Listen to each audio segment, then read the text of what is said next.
Quadratics, box and diamond tools. There are two tools that you will need in order to factor, which we will do later this unit. The box, aka generic rectangle, and the diamond. We've already discussed the box method, which represents factoring of algebraic expressions as the length, height, and area of rectangles. This says to go to example 1. So use the box method to multiply the algebraic expression. The quantity x plus 3 times the quantity x minus 2. So we have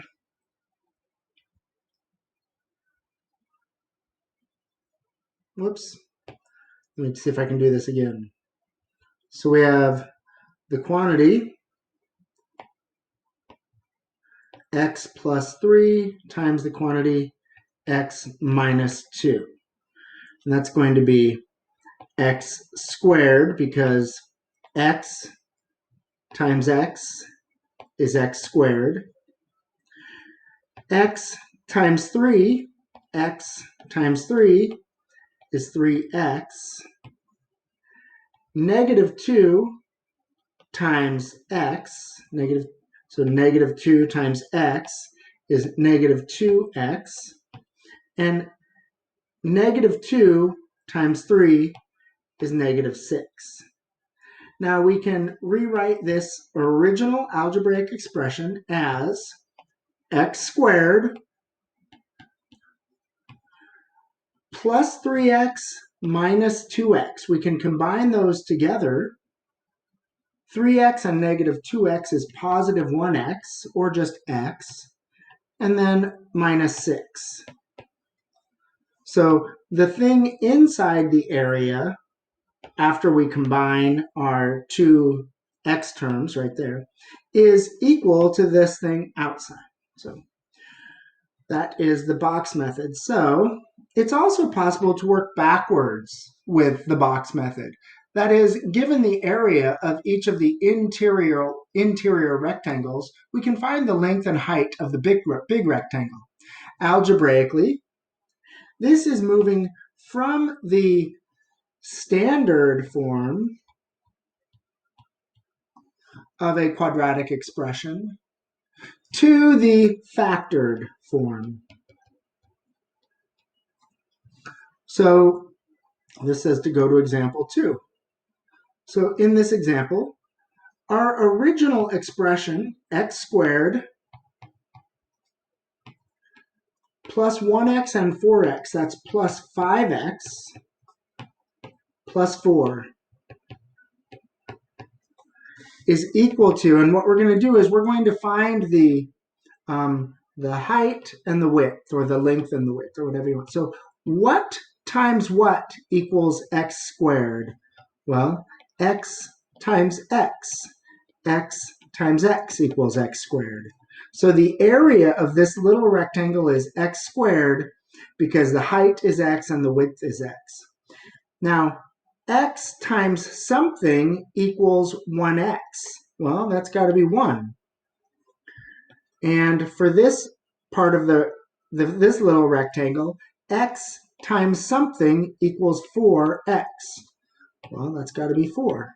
And now we want to check this part right here. Does 4 times 1 equal 4? Yes. Oh, good, then it worked.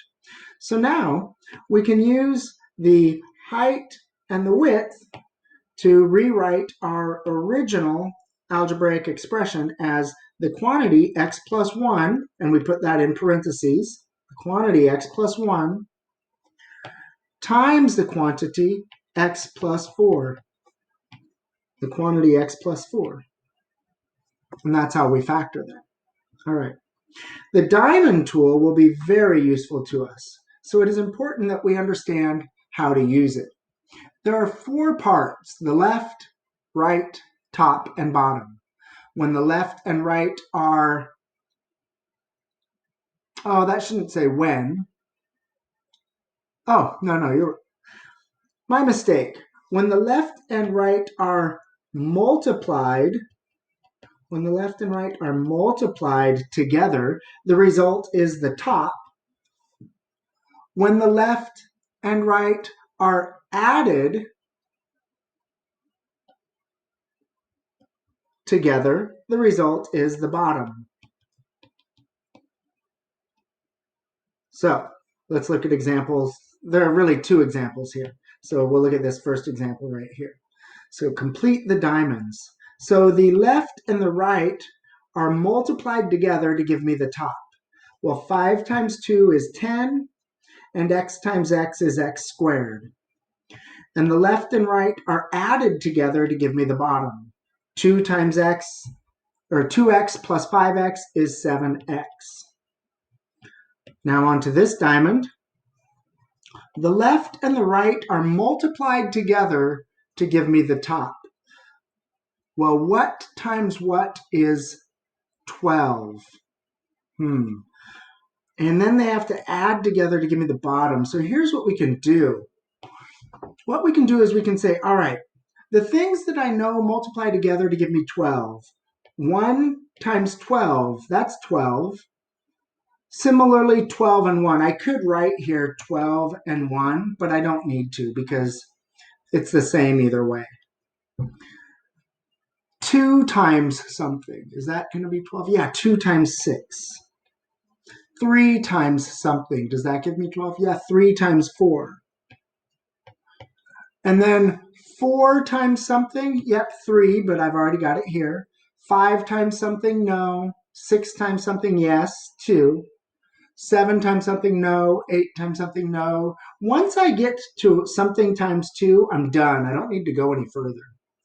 So now it's going to be one of these 3 pairs. And the question is, which one? If I put 1x and 12x there, because I need they both need to be x to give me the x squared.